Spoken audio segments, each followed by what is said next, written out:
ఈరోజు ఒక ప్రవక్త గురించి మనం నేర్చుకుందామండి. ఆ ప్రవక్త అంట క్రీస్తు పూర్వం 9వ శతాబ్దానికి చెందిన ఒక వ్యక్తిగా మనం చూడొచ్చు. ఆయన ఒక హెబ్రూ ప్రవక్తగా మనకి ఇక్కడ పేర్కొనబడింది. అయితే ఆయన పేరు ఏంటంటే ఏలియా. ఎవరండి? ఏలియా. ఈ ఏలియా అనే వ్యక్తికి పేరు ఏంటంటే అర్థం ఏంటంటే యెహోవా నా దేవుడు. యెహోవా నా దేవుడు ఈ ఏలియా అనే పేరుకి అర్థం. అయితే ఇక్కడ ఈయన ఈయన గురించి పెద్దగా విశ్లేషపూర్వకంగా లేదు, కానీ ఒకటో రాజుల గ్రంథం 17వ అధ్యాయం 1వ వచనం నుంచి ఈయన గురించి మనం చూడొచ్చు. అక్కడ కూడా ఎక్కువగా చెప్పలేదు, కానీ ఒక ప్రవక్తగా ఆయనని మనకి ఇక్కడ పరిచయం చేస్తున్నట్టు మనం చూడొచ్చు. ఆయన ఏ కాలంలో వ్యక్తి అంటే అబు రాజు మరియు జెజబెల్ రాణి ఉన్న కాలంలో, వాళ్ళు పాలించిన కాలంలో విగ్రహారాధన అనేది చాలా భయంకరంగా ఉండేది.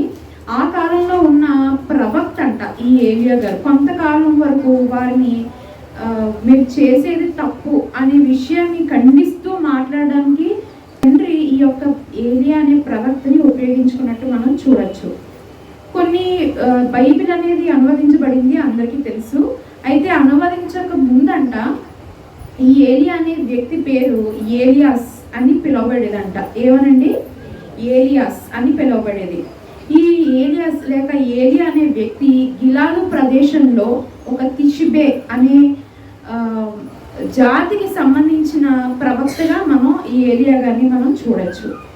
అయితే ఈయన ఆ కాలంలో ఉన్నప్పుడు ఈ సమరయ ప్రదేశానికి చెందిన అహాబు రాజు గారు జెజబెలు రాణి అనే ఒక రాణిని వివాహం చేసుకున్నప్పుడు ఆమె తనతో పాటు తన ప్రదేశం నుంచి ఈ సమరయకి కొంతమంది ప్రవక్తల్ని, కొంతమందిని పూజారిని, ఆరాధన చేసేవారిని వెంట పెట్టుకొని ఇక్కడికి వచ్చింది అన్నట్టుగా మనం చూడొచ్చు రాజు గ్రంథంలో.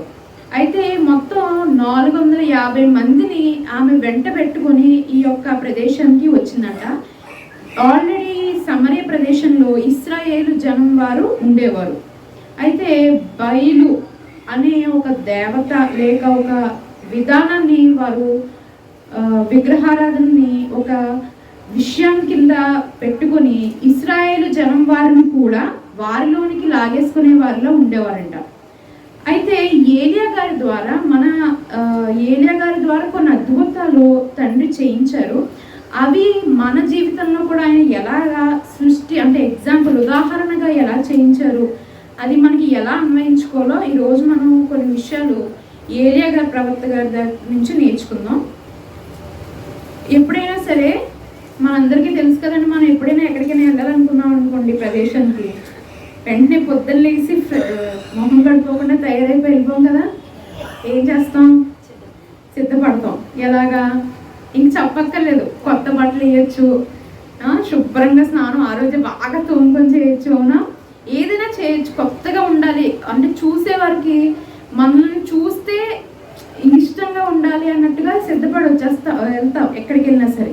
అలాగే ఎప్పుడైనా సరే ఒకవేళ నిన్ను కనుక దేవుడు తన సేవలో కానీ తన క్రియల్లో కానీ తన పేరుకి తన నామానికి హెచ్చించేలాగా కానీ వాడుకోవాలని ఒకవేళ సిద్ధపాటు చెయ్యాలి, ఈ వ్యక్తిని నేను వాడుకోవాలనుకుంటున్నాను అని అనుకుంటే కనుక ఆ యొక్క వ్యక్తినంట తండ్రి కూడా సిద్ధపాటు చేస్తాడంట. కొన్ని పరీక్షలు, చాలా పరీక్షలు. ఇక్కడికి వచ్చి మాట్లాడేవాళ్ళు కంటే చాలా అక్కడ కూర్చొని వినేవారు కన్నా ఇక్కడికి వచ్చి చెప్పేవారికి పరీక్షలు ఎక్కువ ఉంటాయంట. ఎందుకంటే ఈ పరీక్షల ద్వారా నేర్చుకున్న వాళ్ళు అక్కడ ఉన్న వాళ్ళకి చెప్పడానికి ఇంకా బాగా మెరుగైన స్థితిలో చెప్పడానికి ఉంటుందని.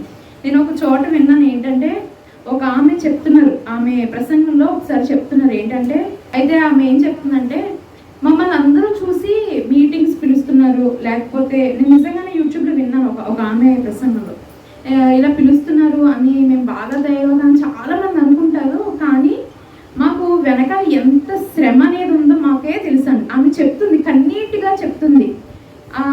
అంటే తనకి వచ్చిన చాలామంది, ఇప్పుడు మీరంటే మన శాలే మందిరంలో ఉన్న వాళ్ళందరూ ఒక కుటుంబం. నాకైతే అందరూ కూడా ఇష్టంగా వింటారు, చూస్తారు. కొన్ని చోట్ల అయితే ఎక్కడేం కావచ్చు, మన కుటుంబంలో అయినా సరే కొన్నిసార్లు మనం ఏమైనా పనిచేయడానికి వెళ్ళామనుకోండి, ఏముంటాయి? పూలదండలు ఉంటాయా? అస్సలు ఉండవు, అస్సలు ఉండవు. ఏముంటాయి? రాళ్ళు, మేకులు, ముళ్ళు, ఇంకేమన్నా. మనం అంటే అవతల వాడు బాగుపడకూడదు, మనం బాగుపడే దిశగా వెళ్ళము.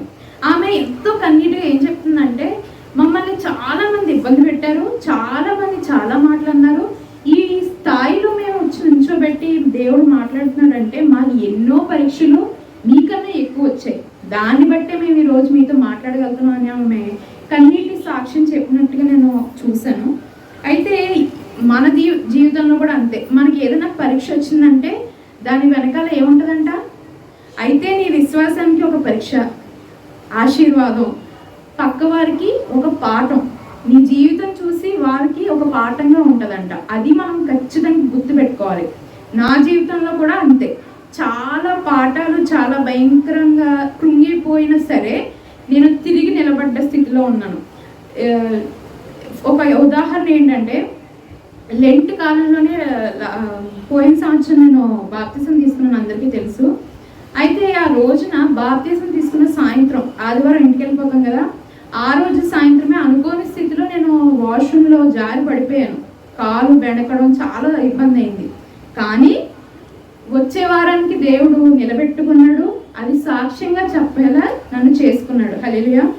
దాని గురించి నేను ఎందుకు చెప్పానంటే, మనల్ని దేవుడు ఎప్పుడు ఏదైనా చేయాలనుకుంటే, నిన్ను గొప్పగా చేయాలనుకున్నా, లేదంటే ఉపయోగించుకోవాలనుకున్నా, మన జీవితం అనేది ఒక పరీక్షగా ముందు మొదలవుతుందంట. అదే మొదటి మెట్టు నీ విశ్వాసానికి. కానీ ఒకవేళ దేవుడు నిన్ను ఉపయోగించుకోవాలనుకుంటే కనుక మొదటి మెట్టు ఏంటి? పరీక్ష. అయితే ఇక్కడ అలాగే సిద్ధపాటు చేశాడంట. ఈ సిద్ధపాటు చేసే సమయమే మనకి పరీక్ష. ఏలియాను కూడా ఆయన తండ్రి సిద్ధపాటు చేశారంట. ఎలా సిద్ధపాటు చేశాడంటే, శారీరకంగా కాదు. ఇప్పుడు మనం ఇక్కడ సేవ చేయాలంటే, దేవుని నామం గురించి చెప్పాలంటే సిద్ధపాటు ఎలా ఉండాలంట? శారీరకంగా కాదు, భౌతికంగా కాదు, కానీ ఎలా ఉండాలో తెలుసా? ఆత్మీయ స్థితిగా లోపల నుంచి ధైర్యంగా ఉండేలాగా ఒక రకమైన బలంగా మనల్ని ఆయన చేస్తారంట. అయితే ఇలాగా ఈయన్ని కూడా సిద్ధపాటు చేసుకున్నాడు. మనం పూర్వం చెప్పుకున్న ప్రసంగాలు ఒకసారి చెప్పుకున్నాం. ఒక విశ్వాసని ఎలా సిద్ధపాటు చేస్తాడంటే, ఎఫెసీయులకు రాసిన పత్రిక 6:14 నడుమునకు సత్యమును దట్టి, నీతి అని మైమరుపు, పాదములకు సమాధాన సువార్త, సిద్ధ మనసు జోడు తొడుగుకొని, విశ్వాసము అనే డాలు, రక్షణ అను స్థిరస్త్రాణము, దేవుని వాక్యము అనే ఖడ్గము, ప్రార్థనలతో మెలకువగా ఉండి ఒక సైనికుడు, అంటే విశ్వాస సైనికుడు అనేవాడు సిద్ధపడతాడంట. ఈ విశ్వాస యుద్ధంలోనంట ఎవరు ఎలా సిద్ధపడిచేస్తారంట? దేవుడు ఈ యొక్క క్రియలు మనం అన్ని చెప్పుకున్నాం. సర్వాంగ కవచం, ఎవరికైనా గుర్తుంటే, దేవుడిచ్చు సర్వాంగ కవచం. అయితే ఈ 7 విషయాలు కూడా మనల్ని ఒక విశ్వాసిగా ఎలా సిద్ధపాటుగా ఆయన చేస్తారో, ఏలియాను కూడా అలాగే సిద్ధపాటు చేసిన వారుగా ఉన్నారు. అందులో మొదటి విషయం ఏంటంటే, దేవుని ఏర్పాటు, ఆయన తన బిడ్డకి ముందే ఒక మార్గాన్ని సిద్ధపాటు చేశారంట. ఎలా సిద్ధపాటు చేశాడంటే, మొదటి రాజుల గ్రంథము 17:3 ఒకసారి చదవండి.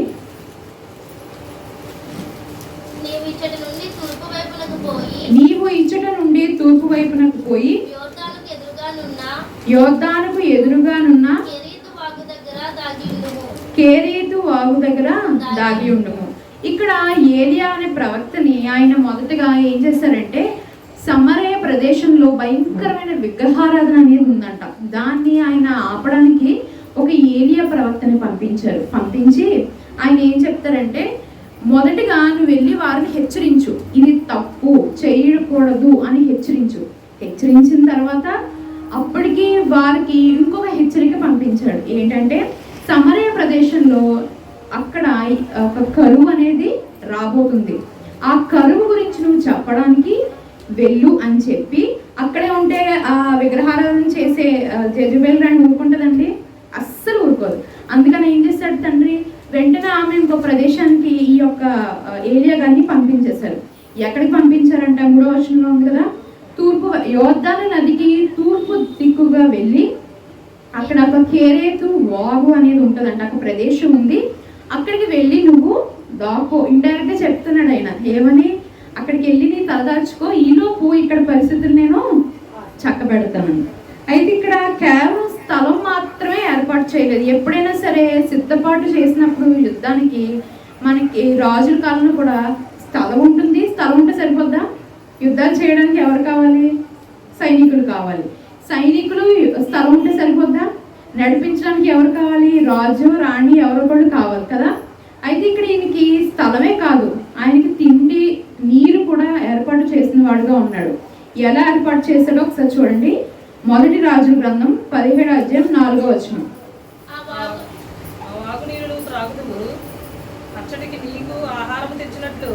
ఆ వాగు నీరు నీవు త్రాగుదువు, అచ్చటికి నీకు ఆహారం తెచ్చినట్లు నేను కోకిలములకు ఆజ్ఞాపించితిని అని అతనికి తెలియచేసాను. చాలండి. ఇక్కడ 17వ వచనం 4 మొదటి వచనంలో సమరయ ప్రదేశానికి వెళ్ళి జాగ్రత్త పడు, అసలు ఎవరు అని చెప్పారు. 2-3 వచనాలకి కరువు వస్తుంది, జాగ్రత్తగా ఉండమని చెప్పమని హెచ్చరించారు. 3వ వచనానికి ఎక్కడికి వెళ్ళి నీవు దాకోవాలని కూడా చెప్పారు. 4వ వచనానికంట ఆయనకి కావాల్సిన వసతులు కూడా ఆయన ఇవ్వడానికి, తండ్రి ఇవ్వడానికి సిద్ధపాటు చేశారంట. ఏంటంటే అవి కాకి ద్వారా ఆయనకి భోజనం పంపిస్తానని చెప్తున్నారంట. కాకంటే ఎవరికి ఇష్టం అండి? ఇక్కడ ఎవరికి ఇష్టం ఉండదు. బైబిల్లో ఎన్నో ఉంటాయి. పక్షిరాజు చూసాం, అవునా? పావురం ఉంది, ఇంకా ఇంకేముంటాయి? పక్షిరాజు, పావురం, పావు ఉంది, స్టార్టింగ్లోనే ఉంటుంది.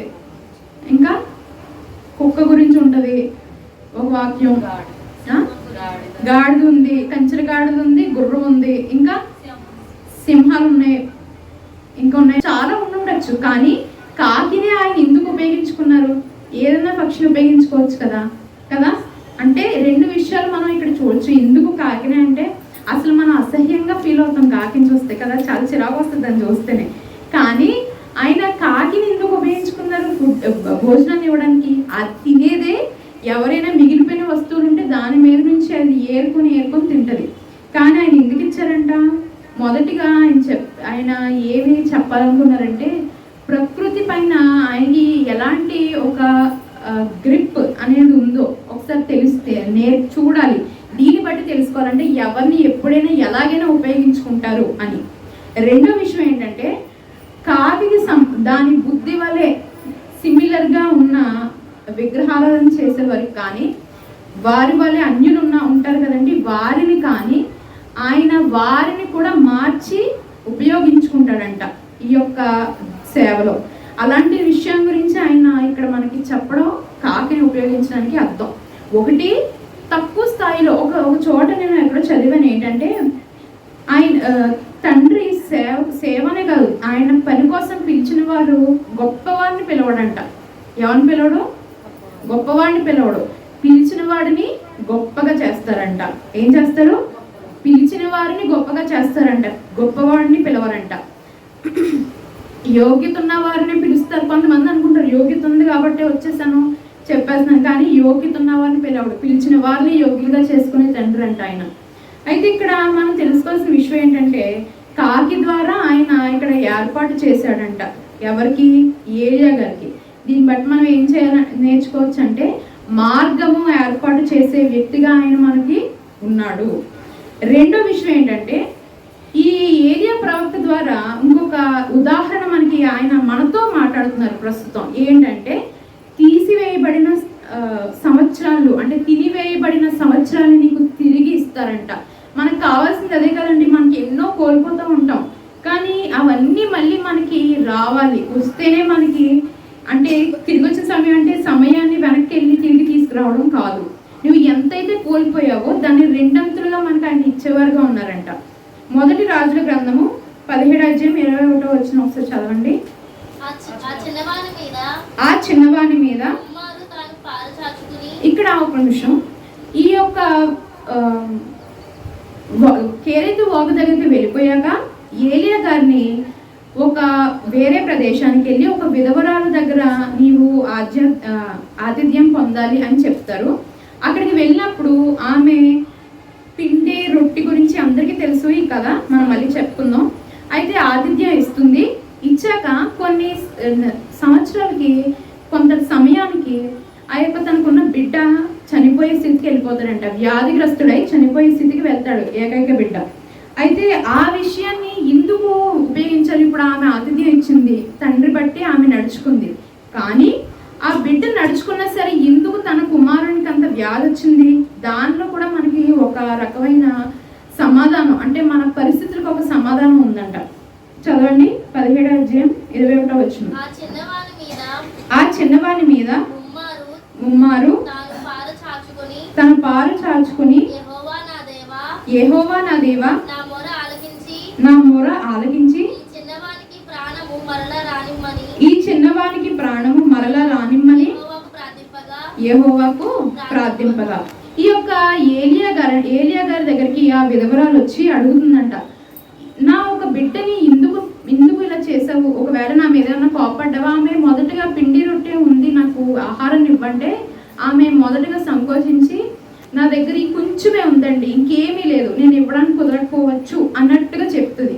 ఆ యొక్క గిల్టీనెస్ అనేది ఆమెలో ఉండడం వల్ల ఆమె అడుగుతుంది ఏలియా గారిని, ఆ విషయం గురించి నా మీద కోపడి నా యొక్క బిడ్డని మీరు చంపాలని చూస్తున్నారా అని ఆ యొక్క ఏలియా గారిని అడగడం మనం ఇక్కడ చూడొచ్చు. మన జీవితంలో కూడా కొన్నిసార్లు ఎన్నోసార్లు జరగాలనుకున్నది జరగదు, అస్సలు జరగదు. ఇది నా ప్రణాళిక అనుకున్నాం అనుకో, అది జరగదు. కావాలనుకున్నది ఆలస్యం అవుతూనే ఉంటుంది. ఆలస్యం అవుతుందంటే అది మందా అర్థం కాదా? ఏదైనా విషయం కోరుకున్నాం అనుకోండి, అది మంది అని అనేసుకున్నాం, అది ఆలస్యం అవుతుందంటే మనం ఏం చేయాలి? కనిపెట్టాలి. ఇంకా మంది కాదులే అనుకుని ఊరుకోవాలా? లేదా మనదే కానీ దేవుడు ఇవ్వట్లేదు అనుకోవాలా? అయితే ఇక్కడ ఈ విషయంలో కూడా మనం చూద్దాం. ఆవిడ ఏం చేస్తుందంట, ఆవిడ ఏలియా దగ్గరికి వెళ్ళి ప్రశ్నిస్తుంది, నా మీద కోపడడం వల్ల నా బిడ్డను తీసుకోవాలనుకున్నావా నీవు అని ప్రార్థిస్తుంది. ఇక్కడ మళ్ళీ ఒక క్వశ్చన్ మార్క్, మళ్ళీ ఆవిడకు ఒక డౌట్ వచ్చింది తండ్రి మీద.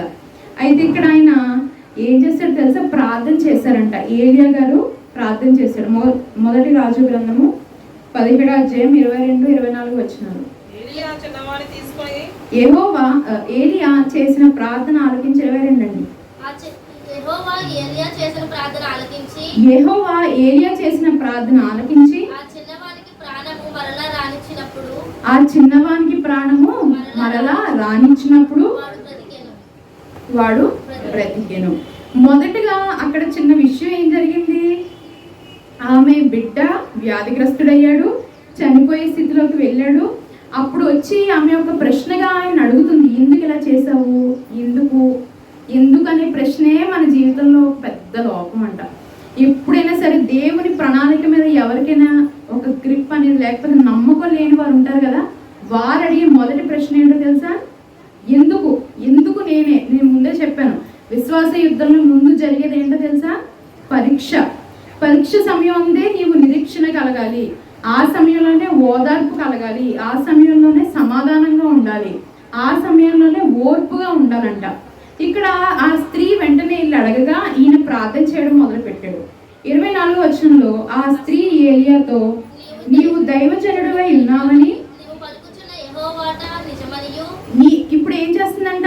ముందేమో ఎందుకు అని అడిగింది, తర్వాత ప్రార్థన చేయమని ఏలియా గారిని అడిగింది, ప్రాణం వచ్చాక ఏం చేస్తుందంట? అప్పుడు నమ్ముతుందంట. చూసిన వర్ధనిలా, చూడకనమ్మిన వర్ధనిలా. ఈమెంట ముందు ఎందుకు అని ప్రశ్నించింది, రెండోసారి ప్రాణం ఇచ్చాక సంతోషించింది, మూడోసారి అప్పుడు నమ్ముతుందంట. ఏదైనా క్రియ జరిగితే కానీ నమ్మే స్థితిలో మాత్రం మనం ఉండకూడదు. అప్పుడు ఈమెకి మనకి ఎలాంటి వ్యత్యాసం అనేది ఉండదంట. ఇక్కడ మన జీవితంలో కూడా కొన్నిసార్లు అంతే, మనం కావాలనుకునేది జరగకపోగా ఎందుకు అనే ప్రశ్న రాగానే కొంతమంది వదిలేస్తూ ఉంటారు. ఈ విషయం మన వారు కాదు.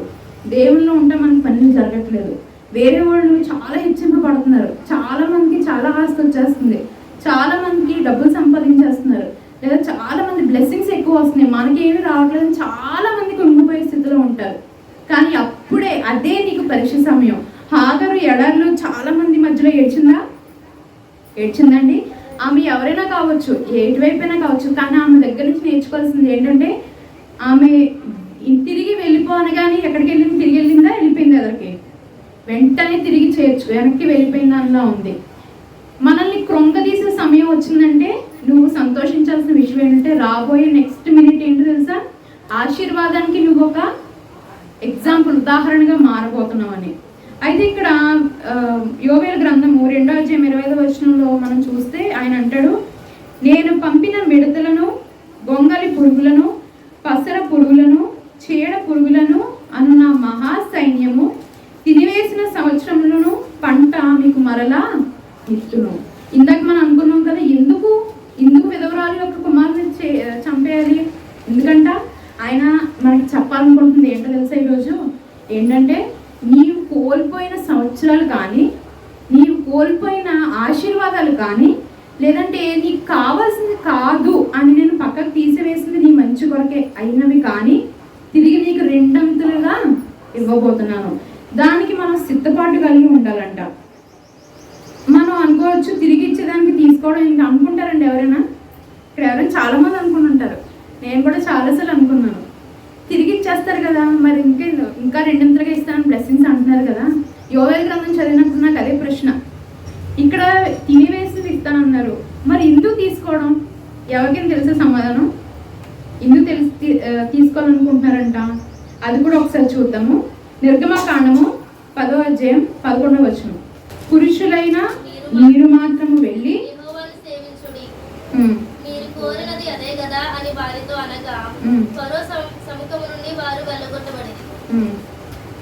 ఇక్కడ అంట ఒక మనకు తెలుసు, అందరికీ తెలుసు ఈ యొక్క ఫరో చేసిన గొప్ప కార్యాలు ఏంటి, 10 తెగుళ్ళు వస్తే కానీ సెట్ అవ్వలేదంట. మన ఫరో ఏం చేశాడు, చాలా కష్టపడి చాలాసార్లు అడిగాడు కానీ 10 తెగుళ్ళు వచ్చిన తర్వాత సెట్ అయ్యాడు. కానీ ఒక 3-4 తెగుల దగ్గర ఆయన అంటున్నాడు, మీకు కావాల్సింది ఏంటి, మీరు వెళ్ళి మీ దేవుణ్ణి పూజించి రావడమే కదా, పురుషులు వెళ్ళిరండి. అప్పుడు దాకా చాలా కాలం వరకు ఎవరిని వదలని చెప్పాడు. కొన్ని తెగుళ్ళు అయ్యాక మీరు పురుషులు మాత్రమే వెళ్ళిరండి అని చెప్పాడు. పోనీ ఫుల్గా వదిలేశాడా అంటే మన జీవితంలో కూడా ఎలా అన్వయించుకోవాలి, మనకి కొన్ని విషయాలు ఉంటాయి, మనలో లోపాలు, మనం బయటికి చెప్పాల్సిన అవసరం లేదు, చెప్పుకోకర్లేదు, కానీ దేవుడికి చెప్పుకుంటే చాలు. ఆ లోపాలు మనం వదులుకోలేం, అవి మన కుటుంబాన్ని ఇబ్బంది పెట్టేవి కావచ్చు, లేకపోతే మనకున్న చెడు అలవాట్లు కావచ్చు. చాలా మందికి భయంకరమైన అలవాట్లు ఉంటాయి, అవి వారు మానుకోలేని పరిస్థితుల్లో ఉంటారు, కంటిన్యూ చేస్తూనే ఉంటారు, ఎవరు చూడట్లేదు, ఎవరు చేయట్లేదు, అవి మనం మానేయాలి. వాటి కొరకు ఆయన చెప్తున్నారు. ఈ సిద్ధపాటు ఈ యొక్క ఫరో కూడా అలాగే చేశాడు, చివరి వరకు వదిలాడు. కానీ వదిలాడా పుల్లిగా వదలలే, ఏం చేశాడు, మళ్ళీ పట్టేసుకున్నాడు, వదలలేదు. మీ పురుషులు మాత్రమే వెళ్ళిరండి అని చెప్పిన వాడుగా ఉన్నాడు. అయితే ఇక్కడ నిర్గమకాండం 13:17 చదవండి. మరియు ఫరో ప్రజలను పోనీయగా దేవుడు వారు పశ్చాత్తాపడి ఐగుప్తులకు తిరుగుదురేమో అనుకుని ఫిలిస్తీన దేశపు సమీపమైనను ఆ మార్గమున వారిని. చాలండి, ఇక్కడ ఎలా ఉన్నారంట, ఫరో వదిలాడు కానీ పూర్తిగా వదలకుండా ఉన్నవాడు. మన జీవితంలో కొన్ని విషయాలు ఉంటాయి కదండి, మనం ఏదైనా కావచ్చు, ఫర్ ఎగ్జాంపుల్ మనం ఏదైనా కోల్పోయాం అనుకోండి మన జీవితంలో, ముందు ఒక స్థానాన్నో, ఒక పరిస్థితినో, ఏదో ఒకటి ఉద్యోగాన్నో, దానిలో నీకు ఏదో చెడు క్రియ అనేది ఉంది కాబట్టి నేను తప్పించిన వాడిగా ఆయన ఉన్నాడు. కానీ ఎందుకు అనే ప్రశ్న, విధవరాలు ఎలాగైతే ఎందుకు అనే ప్రశ్న ఆగిపోయిందో అలాంటి ప్రశ్న నీ జీవితంలో ఉండకూడదు అని ఈరోజు చెప్తున్నారు. అంతేకాకుండా తీసివేయబడినవి రెండంతలుగా ఆయన నీకు ఇస్తానని యోవేలు గ్రంథంలో కూడా చెప్పడం చూడొచ్చు. ఇక్కడ నిర్గమకాండము 14:27-28 మోషే సముద్రం మీద తన చెయ్యి చాపగా క్రొత్తు పొడిచినప్పుడు సముద్రము అధిక బలముతో తిరిగి పొరలేను కనుక ఐగుప్తీయులు అది చూచి వెనుకకు పారిపోయేది. అప్పుడు యెహోవా సముద్రం మధ్యను ఐగుప్తీయులను నాశనం చేశాను. నీళ్లు తిరిగి వచ్చి ఆ రథములను, రౌతులను, వారు వెనక సముద్రములోనికి వచ్చిన ఫరో యొక్క సర్వసేనను కప్పివేశారు. వారిలో ఒక్కడైనను మిగిలి ఉండలేదు. ఇక్కడ ఫరో మొదటిగా వదలలేదు, రెండోసారి పురుషులు మాత్రమే వెళ్ళరండి అన్నాడు, మూడోసారి భయం వచ్చిందంట. దేనికి భయం వచ్చింది, ఈ యొక్క ప్రజలు వెళ్ళిపోతే ఎలాగా, ఎవరు చేస్తారు పని, అవునా? మనకు కూడా మన అలవాట్లకు ఏమైనా ఉన్నాయనుకోండి, లేదంటే మనలో లోపాలు కానీ, ఆలోచనలు కానీ, విధానాలు కానీ ఏదైనా ఉన్నా సరే, ఇప్పుడు నేను అది వదిలేస్తాను అనుకోండి, ఎలాగా ఏమవుద్ది వచ్చే నెక్స్ట్ మినిట్ ప్రశ్న అనేది నీలో ఉండకూడదంట. ఎప్పుడైనా సరే పూర్తిగా ఆయన మీద ఆనుకుని ఉన్నామంటే గొప్ప కార్యాలు చూస్తామని కూడా మనం ఇక్కడ చెప్పడం చూడొచ్చు. అయితే మూడోసారి ప్రజల్ని వెంటబడి వెళ్తున్నాడంట ఎర్ర సముద్రం దగ్గర. ఏం జరిగిందంట? జాతికి వెళ్ళిపోయాడు ఇశ్రాయేల్ కదా, మొత్తం వాష్ అవుట్ అయిపోయారంట నీళ్ళలో. ఇక్కడ ఈ విషయం ఎందుకు చెప్పబడిందంటే ఆ ఎర్ర సముద్రం వల్ల నీ కష్టాలు ఆయన తీర్చచ్చు, కొన్నిసార్లు పాయలుగా చేయొచ్చు. ఉన్న సమస్యలోనే మనం ఎప్పుడైనా ఒకటి ఏమనుకోవాలంటే సమస్య రాకుండా ఉండదు. ఆయన మనకు అదే చెప్పాడు, మీరు ఇక్కడ ఉన్నప్పుడు ధైర్యంగా ఉండరు, కానీ నేను ఉన్నాననే విషయాన్ని గుర్తుపెట్టుకోండి, నేను మీతోనే ఉంటాను. మనకి సమస్య అనేది ఒక ఎర్ర సముద్రం వల్ల ఉండొచ్చు, 74:14 ఉంటుంది, దాని వల్ల కావచ్చు, ఏదైనా సరే మకరం మనం చూసాం, దేని వల్ల అయినా సరే ఉండొచ్చు. కానీ సమస్య లోంచి నువ్వు ఈజీగా వెళ్ళిపోతావంట. ఎప్పుడైతే నువ్వు తండ్రి మీద ఆనుకొని ఉన్నావో అప్పుడు నమ్మకంగా ఉన్నవాడు వెళ్ళిపోతాడంట. ఇక్కడ కార్యాల గురించి కొంతమంది చాలా బాధపడుతూ ఉంటారు, నా జీవితంలో ఇలా జరగట్లేదు. సమయం అనేది ఎప్పుడు ఎవరికి రాసి పెట్టి లేదు, ఏ కార్యం గురించి అయినా సరే. కానీ అది మీరు దేవుని నామంలో పొందుకోవడానికి కొరకు మీరు సిద్ధపాటు కలిగి ప్రార్థన చేసుకోవాలంట. ముఖ్యంగా అది మనం చేయాల్సిన విషయం అంట. లాస్ట్ వరకు మన పాపం కూడా అంతేనండి. కొన్నిసార్లు ఎలాగైతే ఎర్ర సముద్రం ఫరో మొత్తం కప్పేసిందో, మనం పాపం కానీ మన ఏదైనా అలవాటు కానీ చెడు తలంపులు కానీ ఏదైనా వదిలిపెట్టకపోతే మనల్ని కూడా ఎర్ర సముద్రం అలాగే కప్పేస్తుందంట. ఆ ఎర్ర సముద్రం ఏంటో తెలుసా? మన పాపం. అది కూడా మనల్ని అలాగే కప్పేసే దానిలో ఉంది. ఒకవేళ నువ్వు ఆయనలో నమ్మకంగా మోసలా ఉన్నావంటే ఏం చేస్తావు తెలుసా? సమస్యలోంచి నువ్వు బయటికి ఒక మంచి మట్టిలో మాడికి ఉంటారు కదా, బయటకు వస్తావంట మెరుస్తూ అనే విషయాన్ని మనకి ఈరోజు చెప్పాలనుకుంటున్నాను.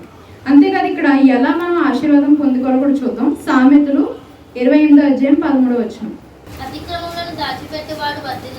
అతిక్రమములను దాచిపెట్టువాడు వర్ధిల్లడు, మనం ఒప్పుకోవాలంట. ఈ లెంట్ చాలండి, అంతే. 28:13 ఎప్పుడైనా మనకి ఈ లెంట్ కాలం కూడా నేను లాస్ట్ టైం చెప్పాను. ఈ యొక్క లెంట్ కాలం అనేది దేనికి సిద్ధపాటంట? సిలువ దగ్గరకు, దేవుని దగ్గరకు మనల్ని తీసుకెళ్ళడానికి లెంట్ అనేది ఒక సిద్ధపాటు సమయం. ఒప్పుకోలు, పాప క్షమాపణ అనేది జరగాలంట. ఎవరితో? నీ పక్కింటి వాళ్ళతోనో, నీ ఎదురింటి వాళ్ళతోనో, నీ కుటుంబాలతోనో కాదు, ఎవరితో? దేవునితో నీ యొక్క ఒప్పుకోలు అనేది జరగాలి. మనకి ఏదైనా ఉండొచ్చు సమస్య, నేను దీంట్లోంచి బయటికి రాలేకపోతున్నానని నేను ప్రార్థించు. ఎంతమంది తెల్లవారుజామున ప్రార్థించే అలవాటు ఉందండి? ఎంతమంది? అంతేనా? 8 మంది, 9, 10 పురుషులు ఎవ్వరు ఎత్తట్లే. 10 మందా? స్త్రీలే ప్రార్థిస్తున్నారు అనమాట. అయితే నేను కూడా ప్రార్థిస్తానండి. అలారం పెట్టుకుని మరీ లేస్తున్నాను 3:30 నుంచి. ప్రార్థన ఎందుకు ఎర్లీ మార్నింగే ప్రార్థన చేయాలి? అసలైన కారణం నేను చెప్తాను. నా ఉద్దేశంలో నేను అర్థం చేసుకుని పాటించే కారణం ఏంటో చెప్తాను. తెల్లవారుజామున ప్రార్థనకి పక్కన గోల పెట్టి లేకపోతే డిస్టర్బ్ చేసే మనుషులు ఉండరు, అవునా? ప్రశాంతంగా ఉంటుంది, సైలెన్స్, చుట్టూ నిశ్శబ్దం అనేది ఉంటుంది. కాబట్టి నువ్వు ఈజీగా మాట్లాడచ్చు దేవుడితో. అదే నా లాజిక్. ఇప్పుడు మామూలుగా ఫోన్ మాట్లాడినప్పుడు పక్కన పిల్లలు ఎవరైనా ఉంటే మాట్లాడతాం, అసలు మాట్లాడగలమా? అవ్వదు. అవతలోడికి మనం చెప్పేది అర్థం, మనం చెప్పేది అవతలోడికి అర్థం కాదు. కానీ నేను అనుకునేది ఏంటంటే ఆ సమయంలో నిశ్శబ్దం, ప్రశాంతంగా ఉంటుంది, డిస్టర్బెన్స్ ఉండదు, డీవియేషన్ ఉండదు, ఎటువైపు మనం చూడం. దానివల్ల ఆయనతో సరిగ్గా మాట్లాడగలం. మనకు ఉన్నవన్నీ చెప్పడానికి వీలవుతుందంట. కొన్నిసార్లు ప్రార్థనలు కొన్ని స్కిప్ అయిపోతూ ఉంటాయి మన విషయాలు ఏదైనా సరే. అలాంటివి జరగవంట 3:30 ఆ టైంలో చేసే ప్రార్థనలు. చాలా మంది చేస్తున్నారు. దేవునామం వందనాలు. చేయని వారు చేయడానికి ప్రయత్నించండి. అయితే ఇక్కడ మనం చూసింది ఏంటంటే ఆయన కోల్పోయిందంతా నీకు 2 అంతలుగా ఇవ్వడానికి సిద్ధంగా ఉన్నాడంట. కానీ ఎప్పుడు? ఎర్ర సముద్రం దగ్గర మోషే వలె ఉండాలి. కానీ ఎర్ర సముద్రం అంటే మనకు కష్టాలు కానీ, ఆటంకాలు కానీ, ఆలోచన కానీ, విధానాలు కానీ అని అనుకోవచ్చు. కానీ ఎలా ఉండకూడదంట? ఎలా ఉండకూడదు? ఫరో మరియు వారి యొక్క రాజ్యం శాన్ల వల్ల ఉండకూడదని మనం చెప్తున్నారు. 3వ విషయం చూస్తే ఆయన అంట గారి ద్వారా మరొక పాఠం ఆయన చెప్తున్నాడంట ఇశ్రాయేల్ జనానికి. ఏమనంటే 2 రకాల విధానాలుగా ఉన్న మనుషుల వలె ఉండవద్దు. ఏంటండి? 2 రకాల విధానాలుగా ఉండద్దు. ఇక్కడ నేను చెప్తుంది కాదు, ఇక్కడ ఉంది చూడండి. మొదటి రాజుల గ్రంథం 8వ అధ్యాయం 17వ వచనం ఒకసారి చూడండి. ఆహాబు ఏలియాను చూచి, ఇశ్రాయేలు వారిని శ్రమ పెట్టువాడు నీవే కావని అతనితో అనగా, ఇక్కడ ఒక విషయం ఏంటంటే, ఇప్పుడు మొదటిగా ఆయన ఆహారాన్ని పంపించాడు. కరువుని భరించలేక ఎవరైతే ఈ ఆహాబు రాజు ఏమనుకుంటున్నాడంటే, ఏలియా వల్ల ఈ కరువు అనేది సమరయ దేశానికి వచ్చింది అనుకొని ఓబద్య అనే ఒక తన యొక్క సీనియర్ పనివారిని పిలిచి ఏలియాని వెతకమని పంపించాడంట. ఎక్కడున్నాడో వెతకని పంపించగా ఏలియా ఓబద్య ఎదురవుతారు. ఎదురయ్యి అతను చెప్తే, ఏలియా నేనున్న ప్రదేశం గురించి చెప్పు, రాజుని ఇక్కడికి రమ్మనని చెప్పి ఓబద్యాని పంపిస్తాడు. ఓబద్య వెళ్ళి రాజుకు చెప్పగా రాజు కూడా, అహాబు రాజు కూడా వెళ్ళి ఈ యొక్క ఏలియా దగ్గరకు వచ్చి రాగానే ఏలియా అడుగుతాడు, నువ్వు ఎందుకు ఈ కరువును రప్పించావు అంటే, కరువు ఎవరు రప్పించారు? ఏలియా రప్పించాడా? తండ్రి ఇచ్చిన వాడుగా ఉన్నాడు. అయితే ఇక్కడ ఈ భయంకరమైన కరువు రాగా అహాబు రాజుకి అప్పటికి కూడా అర్థం కావట్లేదు ఎవరు కరువు ఇచ్చారని. అహాబు రాజుకి అప్పుడు కూడా అర్థం కాని పరిస్థితులు, అంటే అంత దారుణమైన విగ్రహారాధనలు మునిగిపోయాడంట అతను ఆ జెజబెల్ రాణి వల్ల. మునిగిపోయిన వారుగా ఉంటే ఇక్కడ వచ్చి అడగగా ఆయన అడుగుతున్నాడు, మాది ఇందుకు అసలు ఇలా ఎందుకు చేసావు, ఇందుకు చేయడానికి గల కారణం ఏంటి? మళ్ళీ ఎందుకు వచ్చేసింది ఇక్కడ. మనం కొన్నిసార్లు ఉన్న పరిస్థితుల్లో క్లియర్ చేసుకోలేము, అడగలేం, కానీ బయటికి రాలేము. మన తప్పు మనం చూసుకోం, కానీ వెంటనే ఎందుకు అనే ప్రశ్న మాత్రం మనకు వచ్చేస్తూ ఉంటుంది. అయితే ఇక్కడ ఏలియా గారు ఏమంటున్నాడు తెలుసా? బాబు రాజు, నేను కాదు, నీకు కరువు ఇచ్చింది నేను కాదు, ఎవరిని రప్పించా అప్పుడు ఆయన చెప్పకుండా, ఎవరిచ్చారని చెప్పకుండా వెంటనే ఏలియా గారు మొత్తం మీ జెజబెల్ రాణి తీసుకొచ్చిన ప్రవక్తల్ని, పూజారిని, లేకపోతే జనాన్ని, ఇస్రాయేల్ అందరినీ ఇక్కడికి రమ్మను అని ఆ కొండ దగ్గర తీసుకొచ్చి రమ్మని చెప్పగా వారందరూ వస్తారు. వచ్చిన తర్వాత ఆయన అంటాడు, ఈ కరువు అనేది ఎవరు తీసుకొచ్చారంటే అషేరాదేవి అనే ఒక పూజని వాళ్ళు చేస్తూ ఉండేవారు ఆ టైంలో. వారు పూజ చేసే ఆ దేవత వలన మీకు ఏమొచ్చిందంట, కరువు అనేది వచ్చింది అనే విషయాన్ని స్పష్టంగా చెప్పడం మనం చూడొచ్చు. ఇక్కడ చెప్పి ఆయన అంటాడు, 1వ రాజుల గ్రంథం 18వ అధ్యాయం 21వ వచనం. ఏలియా జనులందరి దగ్గరకు వచ్చి ఎన్నాళ్ళు మట్టుకు మీరు రెండు తలంపుల మధ్య తడబడుచుందురు. వీరంట చాలండి, వీళ్ళకి ఎవరు కరువు తీసుకొచ్చారో తెలీదు, ఎందుకు కరువు వచ్చిందో తెలీదు, కానీ ఎలా ఉన్నారంటే పూర్తిగా ఆ యొక్క అన్యులుగా మిగిలిపోయిన వారుగా ఉన్నారంట. ఇప్పుడు ఏలియా గారు చెప్పిన తర్వాత ఒక్క మనుషుడు కూడా నోరిప్పలేదంట.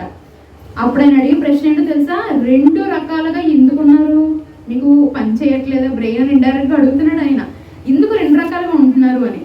అప్పుడు ఈ విషయంలో మనం తెలుసుకోవాల్సింది అంటే, మొదటిగా ఆయన కరువు గురించి చెప్పడం జరిగింది. అంటే నీ జీవితంలో సమస్యలు అనేవి వస్తాయి అని తండ్రి మనకి ఎప్పుడో చెప్పారు, మొదటిది.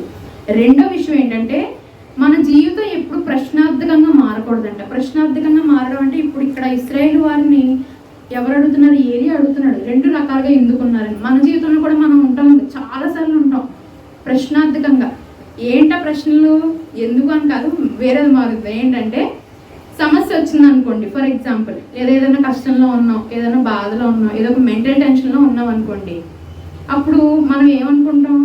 నాకే ఎందుకు రావాలి, నేను ఎందుకు ఇక్కడ చేయబడ్డాను, అసలు అవసరం ఏంటి? కొన్నిసార్లు మనల్ని మనం కుంగి కుషించిపోతూ ఉంటాం. మనకి దేవుడు అంటే విరక్తి వచ్చేస్తుంది చాలాసార్లు, చూస్తూనే ఉంటాం చాలాసార్లు. కానీ 1, 2 మనకు తెలుసు, బుధవారం రావాలి, శుక్రవారం రావాలి, 2 వరకు నేను వెళ్ళట్లేదు, ఆదివారం రావాలి, కానీ వస్తున్నామండి. మనకి ఈ విధానం తెలుసు, ఎలా ఉండాలో తెలుసు, అన్నీ తెలుసు, కానీ ఉంటున్నామా? ఇశ్రాయేలు వారు కూడా ఎవరు నిజమైన దేవుడు అని తెలుసు, కానీ వాళ్ళు పూజించారా? దేవుని వైపు ఉన్నారా? లేరు. 2 తలలుగా విగ్రహారాధన చేసేవారితో సమానంగా వాళ్ళు కలిసిపోయిన వారుగా ఉన్నారు. మనకి కూడా అలాంటి విషయాలు జరిగినప్పుడు దేవుడు మనకి ఏం చేస్తాడో తెలుసా? కొన్నిసార్లు ముట్టిక వేస్తాడంట. ఎలాంటి ముట్టిక? సామెతలు 22వ అధ్యాయం 6వ వచనం చదవండి. బాలుడు నడవవలసిన త్రోవను వానికి నేర్పుము, వాడు పెద్దవానైనప్పుడు వారి నుండి తొలగిపోడు. మనం తొలగిపోయే స్థితిలో ఉన్నామా అనేది ఇప్పుడు ప్రశ్న ఏంటండి? మనం కూడా మన తండ్రికి పిల్లలమే, ఎంత పెద్దోళ్ళైనా పిల్లలమే. మనం కూడా తొలగిపోతున్నామా? తొలగిపోతున్నప్పుడే మనకి ఒక ముట్టుకే పడుతుందంట. అదే ఒక ఆలోచించాలి, అదే ఒక విషయం, అక్కడే మనకి సమస్య అనేది మొదలవుతుంది. మనకి ఇశ్రాయేలు వారికి కూడా ఎలా మొదలైందంట? ప్రశ్నార్థకమైన స్థితిలో ఉన్నారంట. మన జీవితంలో కూడా మనం ప్రశ్నించుకునే స్థితిలో ఉన్నామంటే మనకు ఆల్రెడీ దేవుడు వేసాడు. ఏంటి? ముట్టుకే వేసాడు. అందుకే నువ్వు ప్రశ్నించుకుంటున్నావు. అలాంటి స్థితిలో మనం ఉండకూడదు, ఇశ్రాయేలు వారి వల్లే ఉండకూడదు. అయితే ఇక్కడ మనకు పాట ఉంటుంది కదండి, రాజులకు రాజైన మన విభుని పూజ చేయుటకు రాండి, ఈ జయశాలి కన్నా మనకింకా రాజెవరు లేరని, రాజులకు రాజైన మన విభుని పూజ చేయుటకు రాండి, త్వరపడి రండి రండి పరమాగురుకు మీరలో, ధరకు చేరిన వారిని ప్రభువు తరమోడెన్నడు దూరము, రాజులకు రాజైన మన విభుని పూజ చేయుటకు రాండి అని ఏలియా గారు ఇశ్రాయేలు వారికి ఇండైరెక్ట్ గా 2 తరాల్లో ఎందుకున్నారు అని ప్రశ్నిస్తున్నాడంట. మొదటి రాజు గ్రంథము 18వ అధ్యాయం 21వ వచనం. ఏలియా జనులందరి దగ్గరకు వచ్చి ఎన్నాళ్ళ మట్టుకు మీరు 2 తలంపుల మధ్య తడబడుచుందురు, యెహోవా దేవుడైతే వారిని అనుసరించుడని ప్రకటన చేయగా, జనులు అతనికి ఏమి ప్రత్యుత్తరం ఇవ్వలేదు, ఏ సమాధానం చెప్పలేని పరిస్థితిలో ఉన్నారంట. ఎవరు? ఇశ్రాయేలు జనాలు. మనం కూడా అలాగే ఉన్నామా లేదా అనేది ఒక్కసారి మనం చూసుకోవాలి. 2 తలలు 2 నాలుకలు, ఇంకా 2 అంటే ఇంక వెళ్ళిపోవచ్చు. మాత్రం ఎగ్జాంపుల్ తీసుకోవచ్చు. మన కీర్తన 74:14 ఉంటుంది కదా, 2-3 తలలు కలిగి ఉంటుందంట. దాని తలలు అయితే నరికి వేస్తాడు ఆయన ప్రకటన గ్రంథంలో. అలాగే మన పరిస్థితి అలా ఉంటే, అంటే 2 రకాలుగా ఉన్నవాళ్ళు అలాగే తీసేస్తారంట. 4వ విషయం మనం చూస్తే, అర్పణ మీదకి అగ్ని దిగి రావటం ఆయన చేసిన మరొక కార్యం అంట. ఏంటంటే అగ్ని అనేది దేని మీదకి వచ్చింది? అర్పణ మీదకి దిగి వచ్చింది. మరియు బయలు పూజలు చేసే వారిని దహించుట. మొదటి రాజుల గ్రంథం 18వ అధ్యాయం 23వ వచనం. మాకు 2 ఎడ్లను ఇయుడి. బర్నర్లు పాడైపోతే వాడను, చాలా సమయం వరకు, కొంత సమయం అయితే సెట్ అవుతుంది. కానీ ఇక్కడ ఏలియా గారు అందులోంచి ఒక అద్భుతం చేశారంట. అంటే ఆరిపోయిన మన జీవితంలో కూడా వెలుగు తిరిగి వస్తుందని కూడా మనం అర్థం చేసుకోవచ్చు. కట్టెలు అనేవి 3 సార్లు ఆయన నీళ్ళతో తడపమని చెప్పి అప్పుడు ప్రార్థన చేసి బలి అర్పణ ఇవ్వమని చెప్పడం చూడొచ్చు. వెంటనే అగ్ని అనేది ఆకాశంలో నుంచి వచ్చి ఆ బలిని మొత్తం దహించేసింది. కానీ ఇక్కడ మన ఫ్రెండ్స్ ఉన్నారు, ఎవరు అన్యులు ఉన్నారు, వాళ్ళు ఏం చేశారు? పొద్దున్న నుంచి సాయంత్రం వరకు ఎగురుస్తా, గొంతులేస్తా, కేకలేస్తా, అగ్ని రావాలి అని అన్నారు. కానీ ఏమీ జరగలేదంట. ఏం ఉపయోగం, అసలు ఏమీ ఇంచు కూడా కదలలేదంట. కానీ ఇక్కడ కూడా మరీ ఇంకా అదే పరిస్థితిలో ఉన్నారు. ఏంటో తెలుసా? వారు ఏమనుకుంటున్నారు? బహుశా బయలు కాదేమో, పేరు వేరేమో అనుకున్నారంట. అలా అన్నారంట. కొంతమంది ఏమో బహుశా ఆ దేవుడు పడుకున్నాడేమో, ప్రయాణంలో ఉన్నాడేమో, స్నానం చేస్తున్నాడేమో, కూర్చున్నాడేమో, ఆలోచిస్తున్నాడేమో అనుకుంటూ ఉన్నదానికి ఏదో ఒకటి అంటించుకుని అధ్యాయం ఏదో అలా చేస్తున్నారు తప్ప నిజమైన దేవుణ్ణి ఒప్పుకునే పరిస్థితుల్లో ఎవరు లేరు. ఇశ్రాయేలు జనంలో పాటు కలిసిపోయిన వారు ఎవ్వరూ సిద్ధంగా లేరంట. అయితే ఇక్కడ ఆ అగ్ని దహించవేయడం చూసాము. మొదటి రాజు గ్రంథము 18వ అధ్యాయం 24వ వచనం.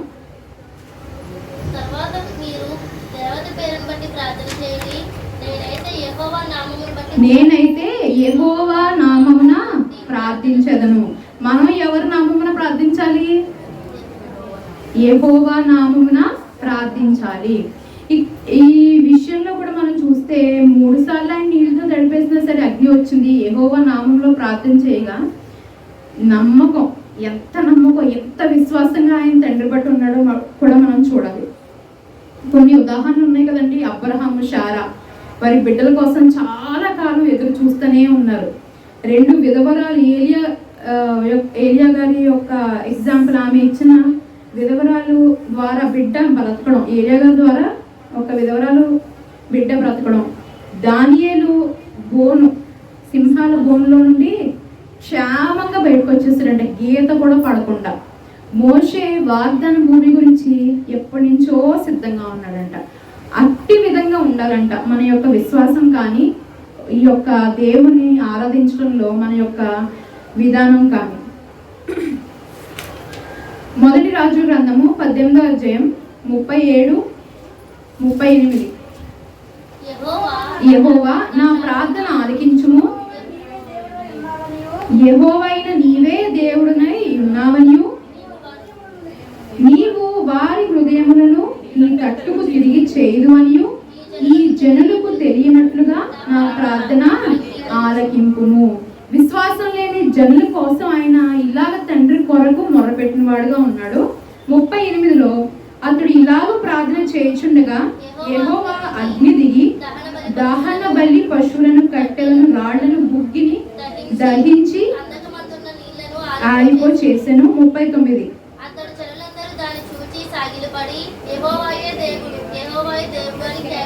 ఏం చేస్తారంట? యెహోవాయే దేవుడు. వీళ్ళు ధన్యులు అంటారా? వీళ్ళు ధన్యులు కాదేమో అనుకుంటున్నాను. ఎందుకంటే చూస్తే కానీ నమ్మట్లేదు వీళ్ళు. ఏదైనా కార్యం జరగాలి, మనం కూడా అలాగే వాళ్ళతో సమానంగా ఉన్నామేమో పరీక్ష చేసుకుందాం. ఏదైనా కార్యం, ఏదైనా అద్భుతం, ఏదైనా మంచిగా జరిగితేనే తండ్రి మనకి, లేదంటే లేడు. విశ్వాసం లేని పరీక్ష మనకి ఎందుకు అవసరమా అనే విషయంలో మనం ఉన్నామేమో ఒకసారి మనల్ని మనం పరీక్షించుకుందాం. 6వ క్రియ కింద ఏలియా అధిపతి అయిన మనుషులను దహింపచేసెను. ఈ యొక్క వాక్యం చదివినప్పుడు కొంచెం నవ్వు వచ్చింది. ఎందుకంటే చాలా ధైర్యంగా ఆ యొక్క రాజు, ఎవరంటే అహాబు రాజు జెజబెలు రాణి యొక్క కుమారుడు అహజ్యాబు అనే వ్యక్తి వచ్చాక వాళ్ళిద్దరూ చనిపోతారు. తర్వాత వాళ్ళ కొడుకు అనే వస్తాడు. వచ్చాక విర్రవీగిపోతూ ఉంటాడంట. అతను కూడా సేమ్ విగ్రహారాధన టైప్లోనే ఉండేవాడంట. అయితే పైన మేడ నుంచి కింద పడిపోయి వ్యాధిగ్రస్తుడై అతను ఉండగా ఏలియా దగ్గరికి పంపిస్తాడంట. కొంతమంది జనాల్ని, అంటే క్యాప్టెన్ కొంతమంది సోల్జర్స్ని పంపిస్తాడంట. 3 దఫాలుగా 50 మందిని పంపిస్తాడంట. ఎంతమందిని? 50 మందిని 3 దఫాలుగా. మొదటిగా 50 మంది వెళ్ళి ఏలియాని కింద దిగమని, అంటే ఒక కొండ మీద ఆయన ఉన్నప్పుడు, ఓ దేవజనుడా కిందకి రా, ఏంటండి కిందకి రా అని గట్టిగా అరుస్తారంట. అంటే పొగరు, చాలా కోపం, ద్వేషం, ఆ దేవుని బిడ్డ మీద కోపంగా ఉంటే ఆయన గట్టిగా రమ్మని చెప్తారంట. వాళ్ళు ఏం చేస్తారు తెలుసా? నేను నిజంగా దేవజనుడైన బిడ్డ అయితే పైనుంచి అగ్ని వచ్చి మిమ్మల్ని కాల్చేస్తుందంట. కానీ కొన్నిసార్లు మనం అలాంటి సమయంలో కృంగిపోతున్న సమయం ఉంటుందండి. కొన్నిసార్లు మన జీవితంలో చాలాసార్లు ఉంటాయి. ఆర్థికంగా కావచ్చు, లేకపోతే కుటుంబంలో కలహాలు కావచ్చు, ఎవరైనా మనం ఏమి చేయకపోయినా మన దగ్గరికి రాళ్ళు వేసే వాళ్ళు ఉంటారు కొంతమంది. వాళ్ళైనా కావచ్చు, వాళ్ళ వల్ల నువ్వు ఇబ్బంది పడుతున్నావు, ఏమనుకోవాలి తెలుసా? సాతానా నువ్వే కిందకి పడిపోయావు. ఏంటంట? ఆల్రెడీ వాడు మనకన్నా ముందే కింద పడిపోయాడు. ఇంకా ఆడికి కూడా ఎంట్రీ లేదు పైన. కానీ మనకి ఉందా లేదా? ఉంది. నువ్వు సాతాన్తో మీరు మాట్లాడాలంట. సాతానా నువ్వు కింద ఆల్రెడీ మాకన్నా ముందే పడిపోయావు కదా, స్థలం లేదు నీకు పైన, కానీ మాకుంది. నేను నిజమైన దేవుడిని నమ్ముకొని ఉన్నాను, నీకన్నా విశ్వాసంగా నిలబడగలిగే యొక్క బలం ఉంది నా దగ్గర అని మీరు ప్రార్థన చేయాలంట. అదే నేను నేర్చుకున్న విషయం ఈ కొన్ని కాలంగా. అయితే ఇక్కడ ఈ అధిపతుల మనుషుల్ని ఏలియా కింద రా, ఏంటంట కిందకి రా గట్టిగా అరుస్తున్నారంట. వారిని మొదటి సెట్ అగ్ని దహించింది. 2వ సెట్ వెళ్ళారంట. ఇంకొక 2వ సెట్ 50 మంది వెళ్ళారంట. వారు కూడా అదే విధంగా మాట్లాడే వారుగా ఉన్నారు. వారిని కూడా ఏం చేశాడు? దహించేశాడు. ఎంతమంది వెళ్ళిపోయారు ఇప్పుడు? బూడిద. ఎంత? 100 మంది వెళ్ళిపోయారు. 3వ సెట్ వెళ్ళారంట. ఈ 50వ సెట్ వెళ్ళినోళ్ళంట వీళ్ళు ఆ వ్యక్తికి బాబు దైవజనుడా కొంచెం కిందకి రా అని గౌరవంగా మాట్లాడడం మొదలు పెట్టాడంట. 2వ రాజుల గ్రంథము 1వ అధ్యాయము 3వ వచనం.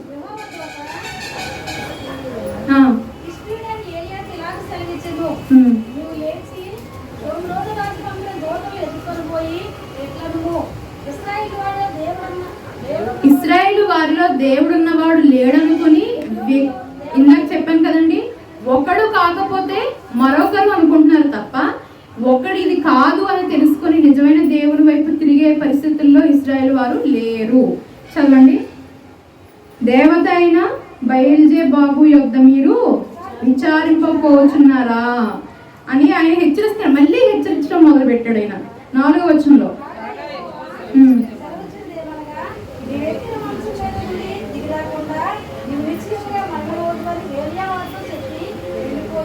చాలండి. ఇక్కడ ఆ రాజుకి వర్తమానం పంపించాడంట. ఎవరు? ఏలియా గారు.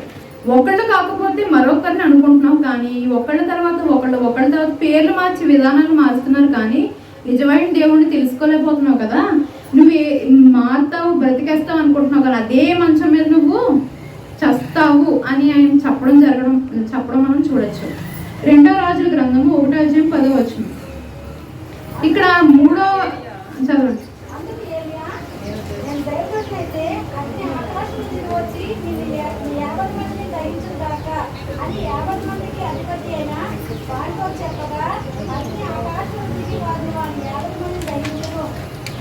ఇక్కడ చెప్పాను కదండి ఇందాక 2 సెట్లు 50 మంది 100 మంది ఏమైపోయారు?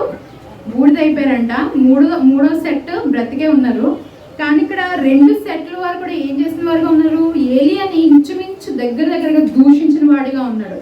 హేళనగా మాట్లాడుతున్నారు. కొంతమంది ఉంటారు దైవజనులు కానీ, పరిచయం చేసేవాళ్ళు కానీ, దేవుని పని చేసేవాళ్ళు కానీ, నెగిటివ్గా మాట్లాడేవాళ్ళు చాలా మంది ఉంటారంట. కొన్ని సమయాల్లో పాపం వాళ్ళకి ఎందుకో తెలీదు, 50 మందిలో సమానంగా వాళ్ళు అయిపోతారని వాళ్ళకి తెలియకపోవచ్చు. మనం అనుకోవచ్చు దైవజనులు కానీ పరిచయం చేసే వాళ్ళ గురించి ఏదో విధంగా మాట్లాడేస్తున్నాము, వాడిని దూషించడం వల్ల మనకి ఏదో ఒక రకం అంటే సాతాను బలపడిపోతున్నాడు అనమాట వాళ్ళతో అలా మాట్లాడించడం ద్వారా. కానీ యెహోవా తండ్రి ఏమంటున్నాడో చూడండి. కీర్తనలో 105 4వ వచనం 14వ వచనం. కీర్తన గ్రంథము 105 అధ్యాయం 14వ వచనం.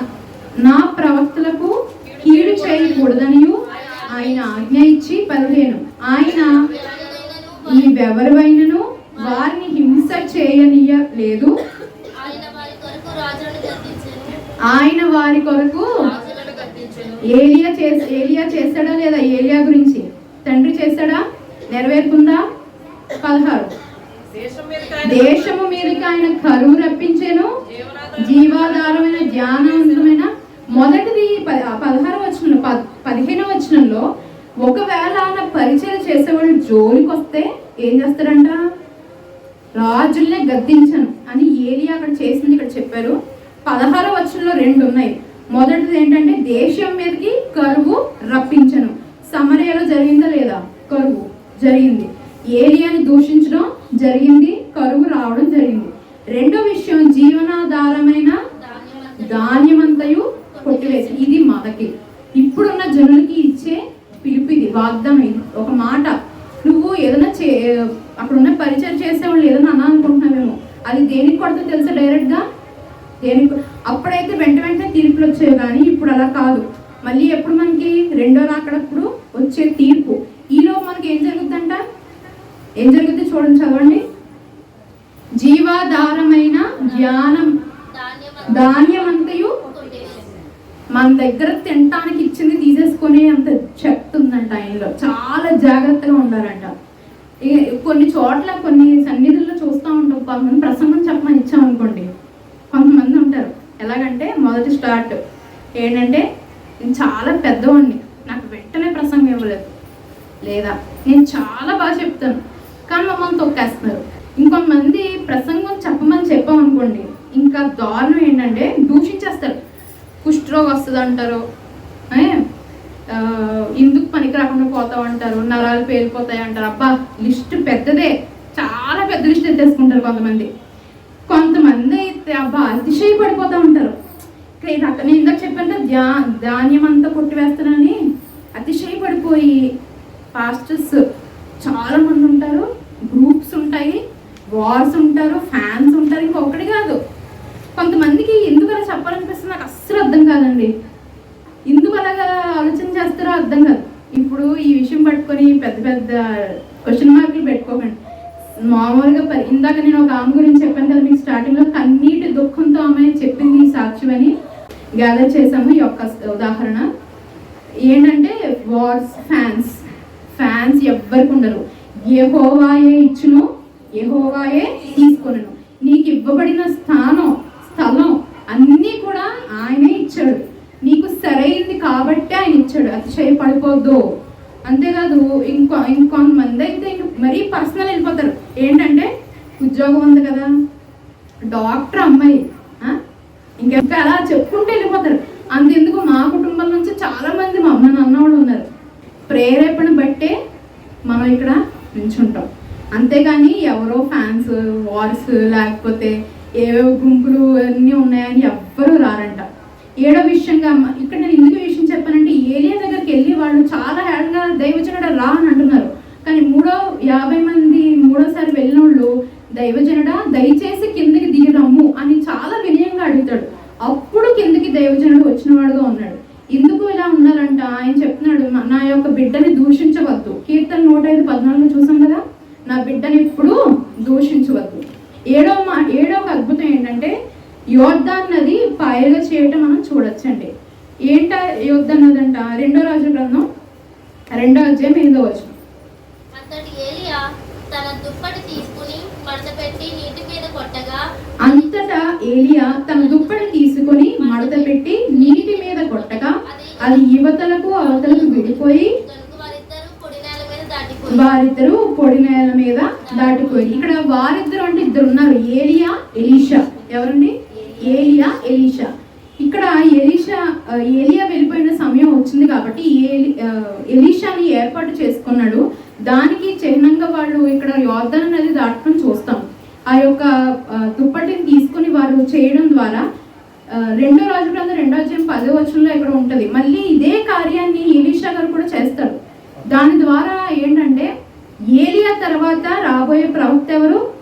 ఎలీషా అని ఒక కన్ఫర్మేషన్, తన మార్గంలో నడుస్తున్నాడు అని ఒక కన్ఫర్మేషన్ ఇచ్చేలాగా ఇక్కడ మనకి ఇచ్చినట్టు చూడొచ్చు.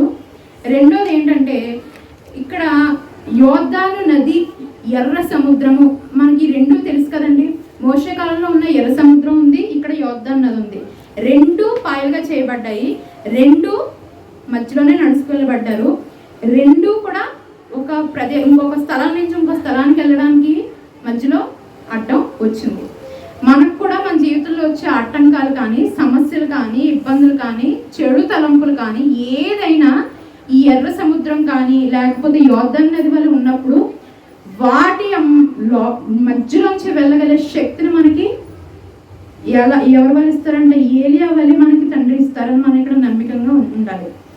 యెషయా గ్రంథము 42వ అధ్యాయం 16వ వచనం. వారెరుగుని మార్గమున గుడ్డి వారిని తీసుకొని వచ్చేదను, వారెరుగుని త్రోవలలో వారిని నడిపించును.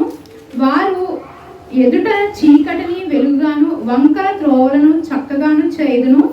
నేను వారిని విడువక ఈ కార్యములు చేయుదును.